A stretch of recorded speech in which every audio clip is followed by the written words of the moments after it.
saya belajar sama Kang Asep, saya belajar sama semua orang. Bagaimana ketemu masalah-masalah UMKM itu kita perbaiki. Masalah modal, masalah manajemen, masalah keuangan, masalah regulasi, masalah operasional, masalah sumber daya, masalah kepemilikan. Itu jadi satu hal yang harus fokus untuk diperbaiki dari waktu ke waktu. Kalau saya selalu ditanya seperti itu, saya selalu katakan, kembalikan saja kepada filosofi perjuangan hidup kita. Filosofi perjuangan hidup Ya. kita. Ketika kita dulu lahir, apakah langsung bisa berjalan? Tidak. Saya tanya, berapa kali Anda jatuh baru bisa berjalan? Berkali-kali Anda jatuh baru bisa berjalan. Gitu ya. Dan dia nggak mikirin Karena kan jatuhnya. hadisnya jelas, berikan segala sesuatu itu kepada ahlinya, bukan kepada jurusannya. Nah, yang kepada jurusannya itu bukan hadis. Itu tambahan. Serahkan kepada ahlinya, ke Mas Budi, ke Ustadz dan lain-lain. Sehingga apa? Dengan itu insya Allah kalau syariatnya kita jalankan, prosesnya menjalankan kaidah-kaidah Islam, begitu, insya Allah maka Allah akan datangkan keberkahan. Assalamualaikum warahmatullahi wabarakatuh. Semoga kita semua sehat, sejahtera, dan jangan lupa bahagia.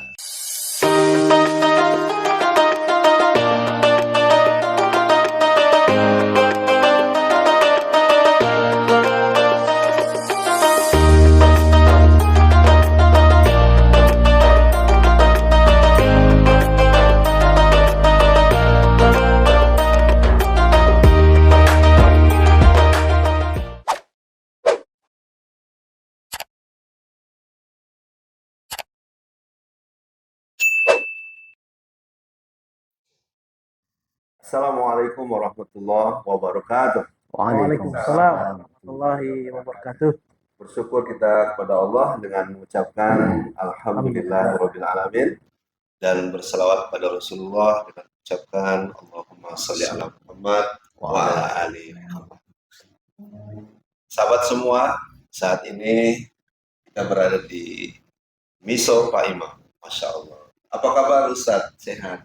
Alhamdulillah. Ini kita bersyukur ya atas izin Allah langsung bertemu dengan ownernya MPI. Nah, kita kalau melihat MPI ini ya unik ya karena brandingnya, logonya ada seseorang pakai peci, kemudian seperti animasi. Nah, kita berharap bukan hanya ada di Kota Pekanbaru, tapi boleh jadi suatu saat bisa di Bandung, bisa di kota-kota besar yang lainnya.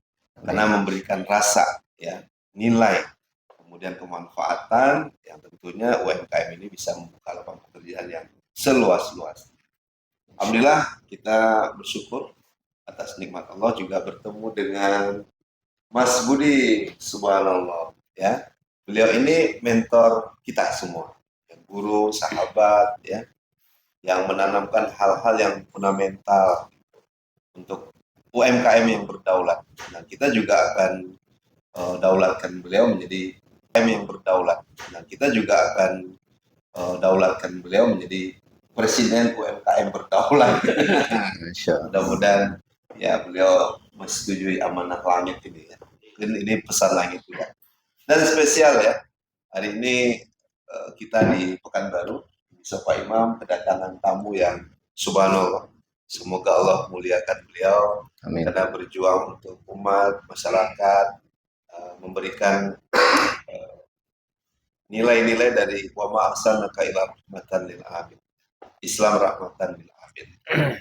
Beliau menggagas klinik bersalin cuma-cuma, telah melalui proses ya seorang ibu dengan 11.000 anak yang lahir di klinik bersalin cuma-cuma, kemudian memberikan destinasi yang baik, yang memberikan edukasi yang baik pada generasi muda untuk di Teras Lembang. Nanti kita tanya-tanya. Beliau juga mendirikan wakafpreneur ya, bagaimana UMKM ini nanti beririsan dengan wakaf ya, menjadi jejak peradaban yang sangat luar biasa sekali.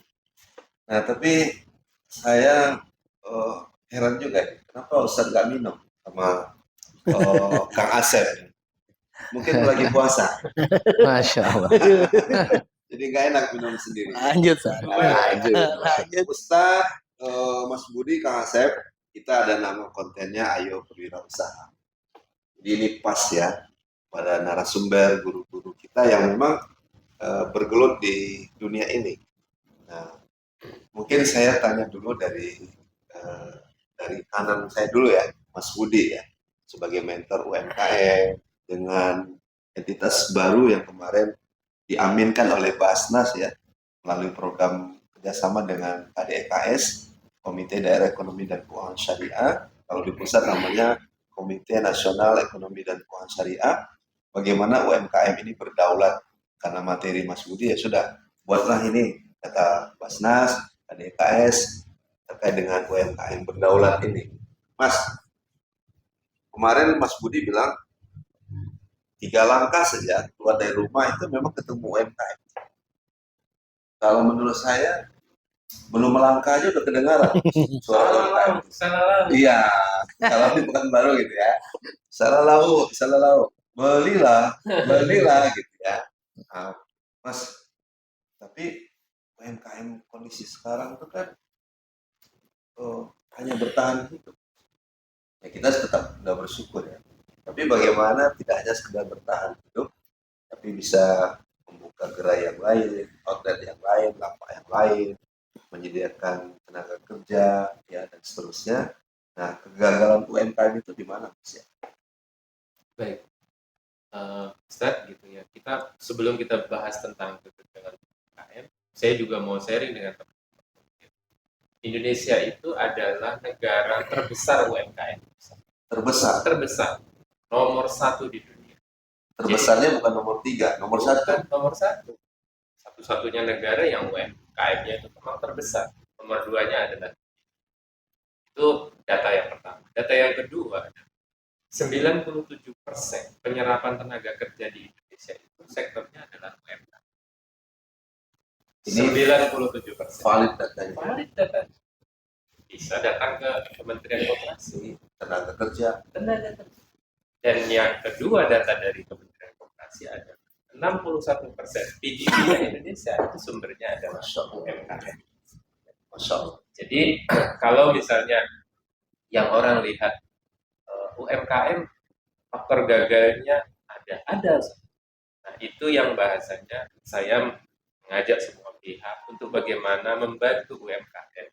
Paling tidak kalau bahasa saya adalah jadi seperti sosok seperti Pak Saifullah, punya manfaat untuk rakyat. Nah itu yang saya belajar sama Kang Asep, saya belajar sama semua orang. Bagaimana ketemu masalah-masalah UMKM itu kita perbaiki.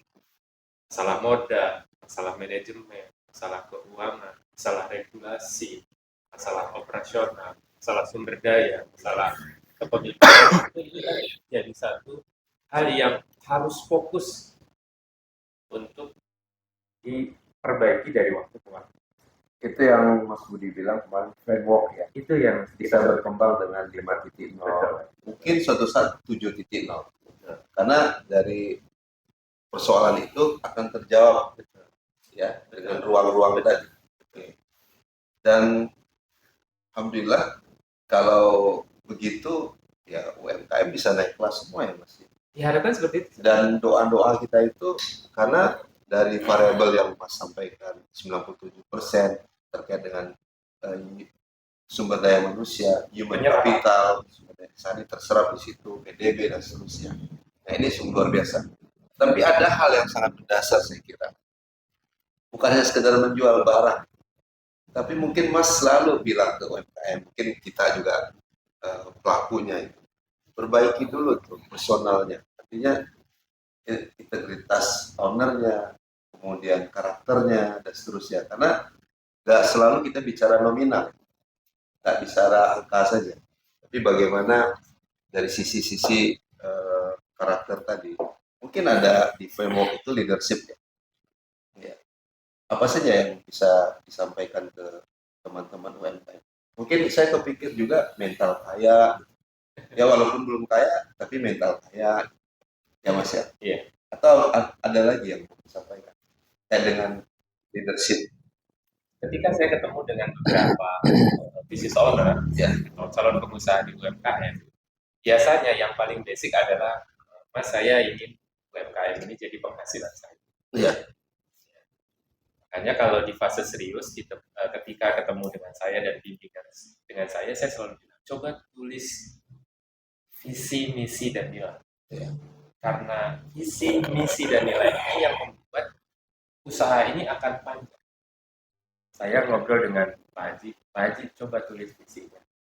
Saya pernah koreksi, kalau cuma sampai di fase ini, paling usaha ini 3 tahun, 5 tahun. Tapi kalau visinya, Mas, saya ingin menjadi salah satu rumah makan syariah di Indonesia. Merinding saya. Ya, ini enggak tentang uang, ini enggak tentang hari ini jualan besok sepi. Jadi kalau saya ketemu sama business owner, paling tidak tujuan kita membangun usaha itu harus ada 3 komponen. Yang pertama adalah rasional. Ya dong, kita butuh makan, butuh beli baju, sebagainya. Yang kedua adalah butuh emosional. Saya ketemu beliau itu karena beliau adalah seorang imam di masjid. Ketika saya sholat tuh, ya Allah, bagus sekali. Tapi ketika turun, dia punya usaha. Saya diajak berusahanya. Saat itu saya melihat apa yang bisa saya bantu. Saya ingin ketika beliau jadi imam itu, beliau nggak mikir operasional. Karena kalau di FNB, operasional itu dari mulai jam 5 harus sudah ke pasar. Jadi di program bagaimana UMKM Autopilot itu benar-benar tadi tujuannya apa? Tujuan yang pertama adalah rasional, tujuan yang kedua adalah emosional. Ini ustadz saya, ini imam saya. Kalau imam saya sambil sholat mikirin sotoku, kan jadi isoku kan gak enak. Atau karyawanku atau kompeten. Nah yang ketiga adalah tujuan itu harus mengandung spiritual. Ini yang biasanya dengan teman-teman yang baru masuk di UMKM, kalau tujuannya hanya uang, ada. Cuman menuliskan visi misi ini kan nggak semua UMKM yang bisa. Mungkin disitulah peran seorang mentor, mungkin dengan komunitas UMKM berdaulat, dia diajarkan. Mungkin tidak tertulis namanya visi misi, tapi dia sudah punya mimpi yang besar. Kalau perusahaannya masih 1 orang, mungkin orang bilang visi misi nggak penting. Tapi kalau seperti beliau, karyawannya sudah 2, itu kita harus talaki. Kita sampaikan bahwa tujuan kita itu melayani, tujuan kita itu sebagai representasi makanan muslim. Dan ini kan nggak bisa sehari, harus terus menerus. Mungkin dengan UMKM yang maaf ya, masih 1 orang, artinya dia produksi yang dia jual, mungkin dia belum tahu bagaimana membuat visi misi. Yang penting Bapak Ibu tujuannya apa sih dagang, kira-kira gitu ya Mas. Ini akan menjadi modul nanti ya, ketika kita memberikan edukasi kepada mereka. Baik, kita geser ya ke Ustadz Saifullah. Pak Haji, MPI ini miso Pak Imam ya. Dan sudah dipatenkan Ustadz ya. Alhamdulillah. Sudah hak kekayaan intelektual ya. Ya karena sudah punya sistem, punya standar, sudah punya produk, punya nilai, ya haruslah gitu ya. Nah, Ustadz kan nggak langsung juga bisa seperti saat ini. Ada di saat gagal juga. Mungkin kita nyemplung juga waktu gagal itu kan. Artinya Ustadz merasakan ada di kolam kegagalan maksud saya. Ada di kolam kegagalan. Tapi kolam itu bisa Ustadz jernihkan. Walaupun masih di kolam yang sama. Apakah namanya miso Pak Imam dulu, atau hanya sekedar miso aja atau. Nah, maksud saya Ustadz bangkit itu kita perlu tahu ya, ada nilainya, ada ikhtiarnya, ada nawaitunya, ada spiritnya yang mungkin akan didengarkan oleh teman-teman UMKM ya. Ini bagian yang sangat penting saya rasa untuk membangun spirit. Baik. Terima kasih. Masya Allah, ini pembicaraan yang luar biasa. Kalau saya selalu ditanya seperti itu, saya selalu katakan, kembalikan saja kepada filosofi perjuangan hidup kita. Filosofi perjuangan hidup kita. Ketika kita dulu lahir, apakah langsung bisa berjalan? Tidak. Saya tanya, berapa kali Anda jatuh baru bisa berjalan? Berkali-kali Anda jatuh baru bisa berjalan. Dan dia nggak mikirin jatuhnya ya. Dan hebatnya dia tidak pernah menyalahkan dia jatuh. Allah. Orang tuanya nggak pernah marah kepada, kenapa Anda jatuh? Dari tadi saya bilang, makan jangan jatuh-jatuh. Nggak bisa, jatuh juga. Iya. Masya Allah. Bilang begitu doa. Ya. Tetapi hebatnya orang tua kita, ketika dilihat anaknya jatuh, dia tersenyum. Hebat kamu sayang. Ya. Itu pertanda ntar lagi kamu bisa jalan. Iya. Itulah hidup. Tetapi ketika orang memulai usaha, dia lupa histori ini. Dia ingin lihat orang besar, wih enak ya, udah kaya, Masya Allah gitu. Karyawannya udah banyak. Iya, dia lupa histori perjalanan. Sunatullahnya udah begitu. Jadi sederhananya selalu dikatakan, kalau Anda tidak akan pernah merasakan manis kalau pahit itu belum pernah Anda cicipi. Cicipi dulu pahitnya, baru manis itu terasa. Ada pembeda kan Anda berpengalaman dalam sebuah proses. Itulah sebuah nilai yang kita bangun. Sehingga akhirnya keterlibatan emosional itu tidak hanya kepada teoritis, tetapi sesuatu yang aplikatif karena melibatkan semua sisi sendi kehidupannya. Tidak hanya bersandar kepada akal, tidak hanya bersandar kepada fisik yang kuat, tapi ada kekuatan yang maha dahsyat di atas itu. Iya. Wa ila rabbika farghab. Iya. Berharaplah pada Allah. Nah, Ustaz pada titik itu ya, pernah waktu itu mau gulung tikar, akhirnya tetap gelar tikar gitu. Jadi yang Ustaz kuatkan di sisi itunya ya. Iya, Masya Allah. Perjalanan itu luar biasa. Maka ketika orang melihat hari ini seperti ini, yang tahu tentang siklus perjalanan itu seakan-akan tidak percaya. Tapi saya katakan, kita punya Allah yang bisa merubah sesuatu sekehendaknya. Tetapi ada ikhtiar yang terhubung dengan itu, yang tak boleh kita lepaskan. Bagi Allah hari ini bisa, semua orang miskin jadi orang kaya itu bisa. Mudah sekali. Mudah sekali bagi Allah. Tetapi kalau begitu, apa fungsi kita berakal? Apa fungsi kita diberikan indera? Apa fungsi kita diberikan agama? Untuk menyandarkan itu kepada kekuatan yang maha hebat. Itulah yang akan menjadi value kemudian seorang muslim itu ya is leader, dia leader, seorang pemimpin yang hebat. Disitulah nilai yang kita ingin membuktikan bahwa bisnis itu bukan sekedar tadi dikatakan mentor kita cuan, ada finansial, ada uang, selesai. Kalau bab itu apa bedanya kita dengan yang lain? Tapi soal nilai kemudian tadi emosional dan spiritual menuju suatu pencapaian rahmat lil alamin itu kan jihad kita yang kita bangun. Semangat itulah yang harus ditumbuhkan. Dan itu harus jadikan sebuah nilai entry yang masuk ke dalam setiap jiwa yang mau berbisnis atau melibatkan diri di dunia entrepreneur. Itu yang sedang kita bangun. Tapi itu kan proses ya. Mungkin pada awal-awalnya sesuai dengan fitrah juga dan normatif. Waduh, ini omset kurang. Terus beban operasional besar yang harus dikeluarkan. Nah, mungkin itu perlu waktu kan Ustaz, untuk pada titik itu. Yang penting agar bersemangat terus, memang bukannya sekedar angka ya, tapi memang saya menarik di MPI ini, baik dengan Mas Budi, Ustaz Saifullah sebagai owner MPI ini, misal Pak Imam tuh ya, ini Imam itu. Beliau ini Imam Masjid Ar-Rahman, cuman beliau ini sadar gitu, bahwasanya bagaimana imam ini jangan nanti nangisnya waktu jadi imam bukan karena honornya nggak naik-naik gitu ya. Bagaimana imam juga punya kemandirian finansial dan membangun suatu usaha yang memang perlu semangat terus dan disadarkan kepada Allah dan memberikan nilai. Nah, UMKM itu harus memberikan nilai. Visi misi itu nilai semua. Dan pada prakteknya di lapangan semuanya nilai.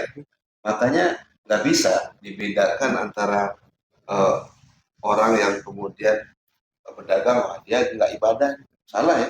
Karena itu jadi ibadah juga. Rumah kesolehan sosial. Baik, kita geser ke Kang Asep. Siap, San. Kang Asep, kumaha nama? Alhamdulillah. Iya. Kang Asep jangan lupa bilang like, share, and subscribe. Abi Yudi official. Jadi Ayo itu kan Abi Yudi official. Mulai dari Ayo berwirausaha, Ayo bersahabat, Masya Allah. Ayo olahraga. Pokoknya Ayo semua lah. Kang, kalau Ustadz atau Pak Imam kita, ya, mungkin beliau ini punya target tidak lagi omset, tapi bagaimana beliau setiap bulan itu bisa berzakat dengan angka yang lebih besar. Ya. Hebat sebenarnya ya kan.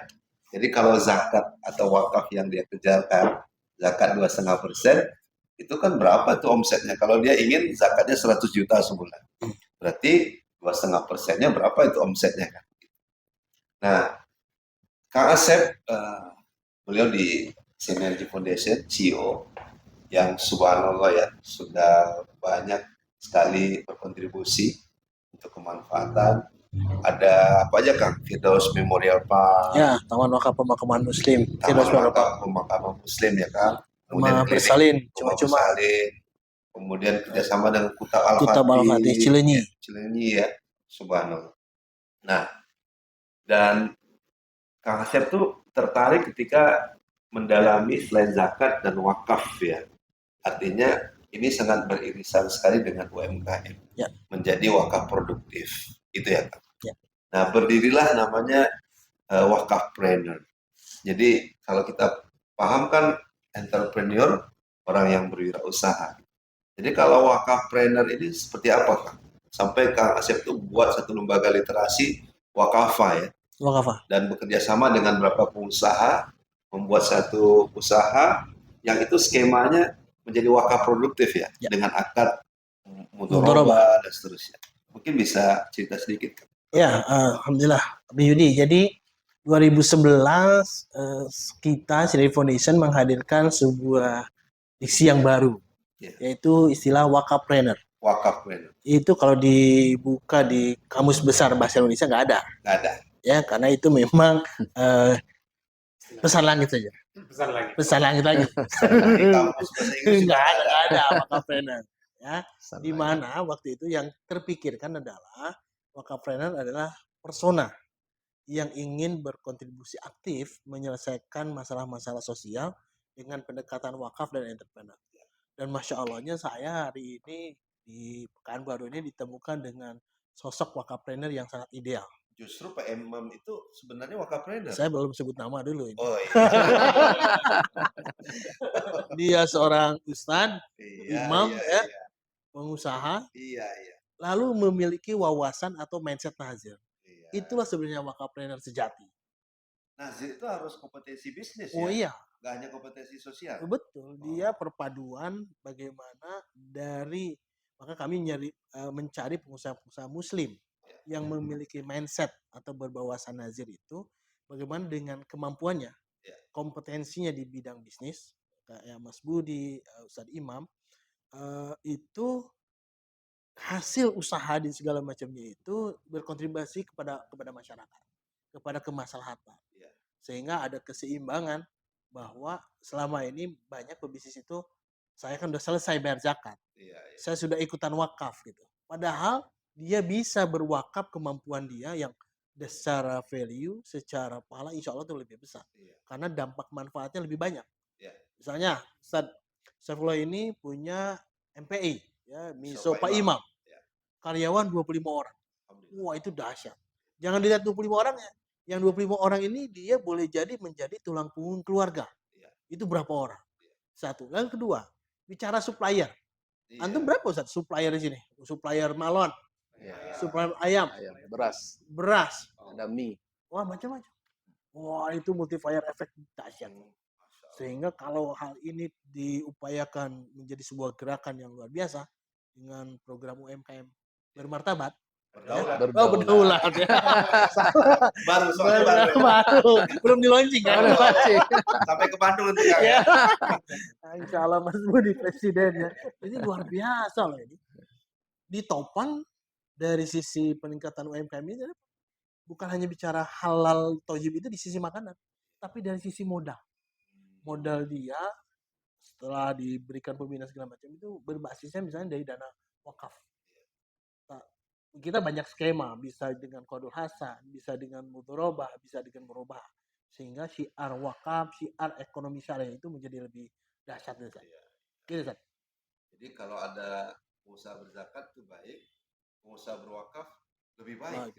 Dan amil baik, tapi nazir yang mengelola wakaf ini harus punya kemampuan yang luar biasa kan, karena dia akan berinteraksi dengan dunia usaha atau mitra strategis yang akan menjalankan usaha. Ya. Nah, kalau zakat kan habis nih Kang, Ya. itu mustahil. Ya, walaupun nanti ada zakat produktif ya, seperti ada Zmart kemarin. Cuman kata Ketua Basnas Riau, itu setelah dikasih gerobak, di branding Zmart, itu dijual kepada yang konsumen ya gitu. Ini nanti tugasnya Iya. berdaulat. Nah Kang, yang menariknya ketika Kang Asep buat wakaf, trainer gitu ya, bekerjasama dengan pengusaha, dan pengusaha itu ternyata akses modalnya tidak hanya dari pinjaman bank ya, bisa dari lending wakaf ini. Nah, ada suksesnya apa proyeknya, tapi ada gagalnya yang harus Kang Asep bertanggung jawab dengan pengusaha itu untuk juga menggantinya.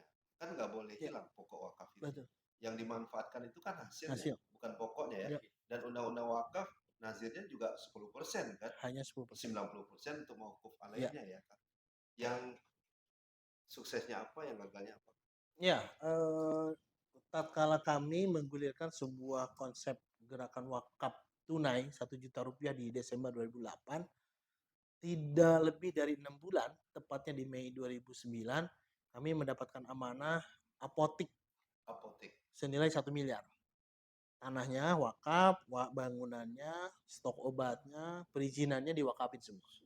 Apotik ini nilainya 1 miliar dengan omset rata-rata 250 sampai 300 juta.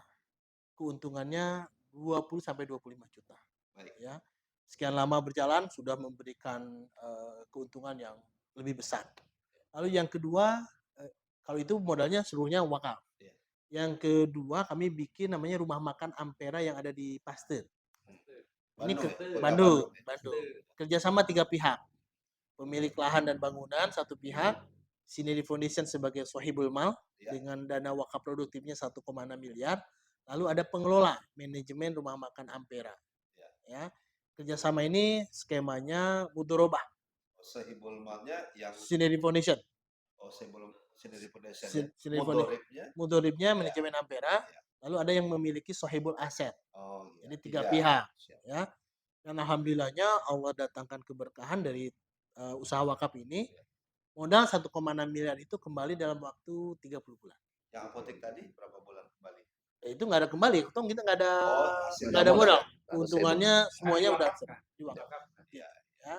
Lalu yang berikutnya, kami sekarang lagi ngembangin kawasan namanya Land of Wakaf Teras Lembang. Ini kawasan terpadu antara sosial keagamanan dan wakaf produktif atau bisnis. Di sana akan dibangun sebagai konsep halal tourism, ada kuliner rumah jenderal, ada cafe Opian Bandung, greenhouse anggrek, juga ada pusat oleh-oleh Lembang. Dan bisa miso Pak Imam? Insya Allah bisa. Amin. Cocok ini. Tempatnya dingin lagi. Sebentar lagi miso kita coba nanti. Ya. Lalu di sana juga akan dibangun glamping dan theme park Ricoland. Dan untuk sosial keagamannya dibangun masjid dan pesantren kepemimpinan. Gitu, Ustaz. Adapun yang gagal, sebenarnya di sanalah sebenarnya fungsi nazir memitigasi risiko. Karena kaidahnya dana wakaf itu dia tidak boleh berkurang apalagi hilang. Tapi kalau sudah masuk ke bisnis, kan kemungkinannya cuma 2, Ustaz. Husnul khotimah atau su'ul khotimah. Husnul khotimah itu ya usahanya untung, memberikan dampak manfaat ke masyarakat. Kalau su'ul khotimah ya rugi. Pokoknya hilang atau berkurang ataupun hilang. Maka di sanalah kita sebagai nazir, kebanyakan nazir ini bukan pengusaha. Ya, maka tapi kalau dalam mengelola dana umat diberikan amanah, insya Allah para nazir yang ada di Riau ini pasti mendapatkan trust yang cukup tinggi dari masyarakat. Hanya dalam menggulirkannya harus berkolaborasi, bersinergi, ya bukan Sineri Foundation, bersinergi. Masuk dalam peraturan BWI, mitra strategis yang memberikan surplus berkelanjutan. Maka kolaborasilah dengan Ustadz Saifullah, ya, karena beliau yang punya core kompetensinya, gitu ya. Karena kan hadisnya jelas, berikan segala sesuatu itu kepada ahlinya, bukan kepada jurusannya. Nah, yang kepada jurusannya itu bukan hadis. Serahkan kepada ahlinya, ke Mas Budi, ke Ustadz dan lain-lain. Sehingga apa? Dengan itu insya Allah kalau syariatnya kita jalankan, Iya. prosesnya menjalankan kaidah-kaidah Islam, Iya. begitu, insya Allah maka Allah akan datangkan keberkahan. Dan terbukti sudah. Insya Allah. Subhanallah ya. Dan sekarang Lembang itu terus berkembang ya. Alhamdulillah. Alhamdulillah. Dan alhamdulillah mudah-mudahan nanti punya proyek bersama lah Kang di Riau ini. Insya Allah. Kolaborasinya apakah Firdaus Memorial Park juga? Ayo Ustaz, Karena mainkan. kita informasikan di Pekanbaru tanah kuburan juga sudah mulai padat penuh. Ya betul. Ya, tapi kita berharap nanti ada pemakaman muslim yang baik, Berbasis yang wakaf. terawat, yang juga berbasis wakaf ya. Insya Allah. Dan kemungkinan MPI di Sopa Imam bisa di Lembang juga. Nah, ayo kita mainkan. Amin. Luar biasa. Alhamdulillah ini banyak yang harus kita gali ya dari Mas Budi ya, pelaku dan pembina sekaligus mentor untuk UMKM, lalu juga Ustadz Saifullah dengan personal brandingnya dan MPI sekarang yang mudah-mudahan terus memberikan kemanfaatan. Amin. Ya 25 ya sekarang karyawan. So, inilah apa namanya Ya. terus berputar sesuai dengan ini keadaan yang ada. Berharap bukan hanya di Bandung, Ustaz. Kalau mungkin suatu saat ada di Mekah, Madinah juga nggak masalah. Ya. Sudah ada niat. Ya, Oh, Masya Allah. Ah, ini kan Amin. Nusantara Food juga ya. Iya. Alhamdulillah ya. Dan Kang Asep ya yang juga sudah berbagi. Ternyata kalau kita mengamalkan sunnah Nabi ya, profesi Nabi, ya, di mana Rasulullah itu di masa bersama orang-orang Quraisy gitu ya, di Ilahi Quraisy, dia sudah melakukan kegiatan usaha ini ya, Ustaz. Ya, kan? Yang lebih lama dari usia Rasulullah. Jadi ini yang mungkin terlupakan. Jadi banyak generasi muda kita yang nggak bangga untuk berwirausaha. Seharusnya bangga. Dan wirausaha ini kalau bicara modal juga karena sekedar uang ya. Tapi bagaimana kita punya pertemanan yang baik. Ya. Ya. Mungkin kalau ada anak muda punya karakter yang baik, terus udah ada penilaian dari Mas Budi misalnya, bisa saja dia akan meneruskan di Sopa Imam yang berikutnya. Atau ya bahkan seperti Pak Imam aja, ya kemana nih ya dana wakafnya mau kita landingkan? Kan tidak hanya kuburan, tidak hanya masjid ataupun kemudian juga pesantren ya. Tapi bagaimana misal Pak Imam bisa membiayai imam-imam di pesantren, guru-guru di pesantren. Nah, Kang Asep menangkap sinyal ini. Ya, ini bisa menjadi kolaborasi ya untuk meningkatkan UMKM kita, dana wakafnya masuk, kolaborasi, program, MPI-nya terus berkembang, sehingga untungnya itu kemudian kembali pada masyarakat Kang ya. Insya Allah. Berkah Kang ya. Amin. Terus beraktivitas, semoga masih ada waktu, kesempatan, usia yang penuh kebaikan. Amin. Ya Allah. Amin. Untuk Ustaz juga, Mas Budi apalagi, karena baru dilantik nih, jadi presiden UMKM berdaulat. Kalau Kang Asep bilang tadi bukan berdaulat ya kan? Bermartabat. Kayaknya ada persaingannya. Tapi nggak apa-apa. Tapi yang SK kan nanti siapa nih? Oh, kita berharap langsung Kementerian sebagainya UMKM dan dapat dukungan lah dari Basnas, Bank Wakaf Indonesia, Komite Nasional Ekonomi Syariah dan seterusnya. Jadi banyak sebenarnya yang bisa kita gali dari guru-guru kita ini. Yang penting teruslah berusaha karena tangga yang ke-1 juta juga dimulai dari tangga yang pertama. Jangan pernah lelah, apalagi kita punya niat ya, punya kebaikan-kebaikan dari usaha yang kita jalankan. Sama-sama saling mendoakan. Mas Budi, Ustaz Saifullah, Kang Asep, semoga berkah negeri kita ini. Amin. Dan semoga kita semua bermanfaat ya bagi saudara-saudara kita dan bagi sesama. Demikian obrolan singkat hari ini di Miso Pak Imam bertepatan dengan 5 Rabiul Awal 1445 Hijriah. Kalau di kalender Nusantara Digital ini juga Mas Budi yang mengelolanya, tanggal 20 September 2023 kita diberikan kesempatan untuk bincang-bincang sambil menikmati ini menunya setia. Wedang jahe. Ini serainya bersih, potongannya rapi, cuman misonya belum sampai-sampai. Insya Allah sebentar lagi. Nanti takut dingin pasti. Saya nggak sabar nih. Mungkin juga yang nonton Abi Yudi Official ini mau lihat misonya, nanti bisa kita lihat di sini dulu ya. Alhamdulillah. Mari kunjungi Miso Pak Imam, Jalan Paus, Kota Pekanbaru, di Kecamatan Marpoyan Damai. Insya Allah nggak jauh dari bandara. Insya Allah tempat ini nyaman untuk kita berdiskusi, nyaman kita berkumpul untuk keluarga, menjadi family time, dan teruslah berkembang hendaknya Miso Pak Amin. Imam.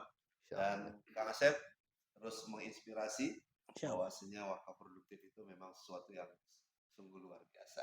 Saya Abi Yudi undur diri. Minta maaf, kita akhiri dengan doa kafaratul majelis ilmu. Subhanallahumma wa bihamdika Asyhadu an la asyhadu an la ilaha illa anta astaghfiruka wa atubu ilaik.